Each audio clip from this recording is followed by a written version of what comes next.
श्रीमद् भागवत गीता अध्याय 3 श्लोक 15।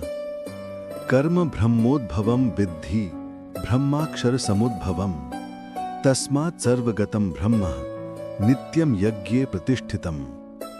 अर्थात वेदों में नियमित कर्मों का विधान है और ये वेद साक्षात श्री भगवान यानी पर ब्रह्म से प्रकट हुए हैं। फलतः सर्वव्यापी ब्रह्म यज्ञ कर्मों में सदा स्थित रहता है। श्लोक 16। एवं प्रवर्तितं चक्रम नानुवर्तयति यः अघायुरिंद्रिया रामो मोघम पार्थ सजीवति। अर्थात हे प्रिय अर्जुन, जो मानव जीवन में इस प्रकार वेदों द्वारा स्थापित यज्ञ चक्र का पालन नहीं करता, वह निश्चय ही पाप में जीवन व्यतीत करता है। ऐसा व्यक्ति केवल इंद्रियों की तुष्टि के लिए व्यर्थ ही जीवित रहता है।